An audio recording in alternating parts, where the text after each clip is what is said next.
Okay guys, this is going to be our very first one. We're actually going to try a couple, and we're going to try a couple of whiskeys and just sip and discuss them briefly as to what we like. Now, most of you know, in your origin of whiskey, you kind of begin with the Scotch, and then you have the exact opposite from the same area of the world, roughly. People from these countries will argue with me. Again, layman's opinion. And you have your Irish whiskey.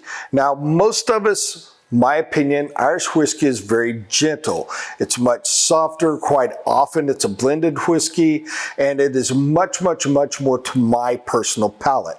Scotch whiskey is usually very heavy, a little more, to me, turpentine-y. It is smokier, and it's almost always cooked with peat. You can have single malt, you can have blended in that as well, but they're very distinct taste. Here's the best way I can phrase it, because what was taught to me by a gentleman a long time ago. You have two extremes. If you go ahead and make them your points, you have your purest Scotch. For me, it's Lagavulin, but you have your purest Scotch, and over here you have your purest Irish whiskey, which for me is Jameson, for example. Very soft and gentle, very folks that absolutely love this don't care for this. Folks that absolutely love this don't care for this. Everything else is in the middle.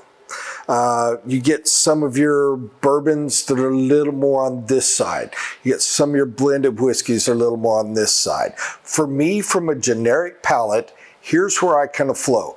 The two of your more gentle. I have Jameson in the back, but I'm going to go with a lesser known and not much lesser known Tullamore Dew, an outstanding Irish whiskey.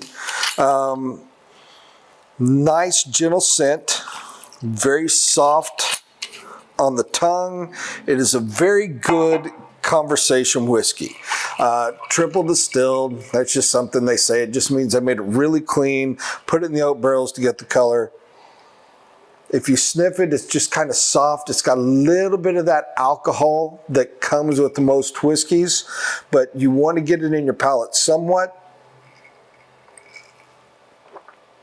As you sip it and just let it slide over your tongue, it's just gentle.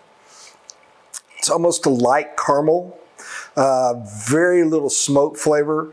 If it has any wood tones, it's just kind of a soft oak that goes with it. Maybe it's more that than the caramels, but just a wonderful whiskey if you want to go with a straight name.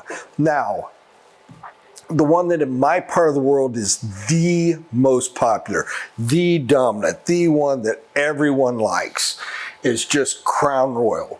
And as you can see, I've been given a bunch of gifts over the years of a lot of different types of Crown Royal and all the different flavors that go with.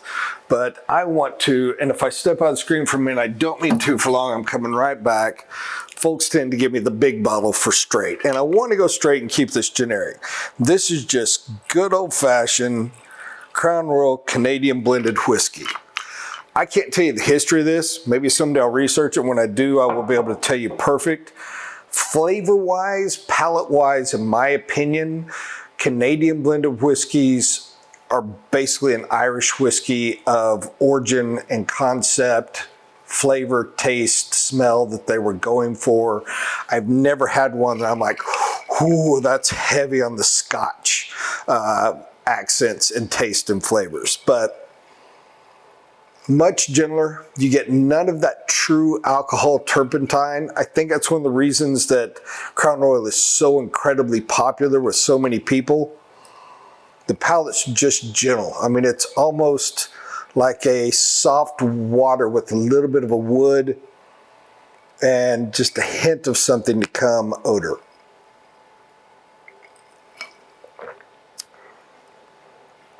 And the sip is just smooth. It has less of that caramel, true oak flavor that the Tullamore gives you, but not in a bad way. It's just gentle. Sits on the tongue, goes down. There's just, it's a non-thought drink. It's one you can just sit there and sip with people. And here's the danger of it, in my opinion.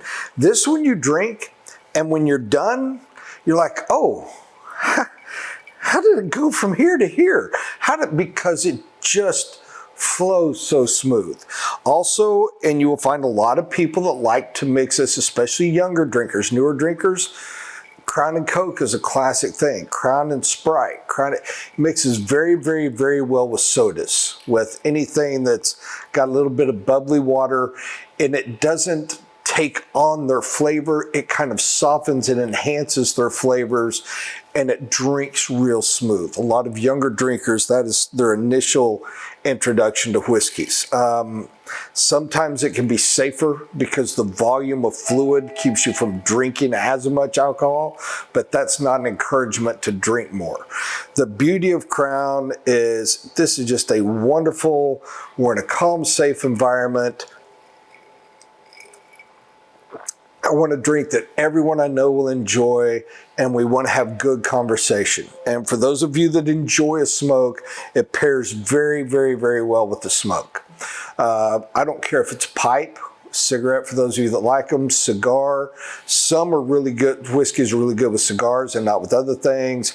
I think Crown just flows very, very, very well with smoke, and I'm not trying to encourage smoking. I'm just saying for those of you who do, it flows well.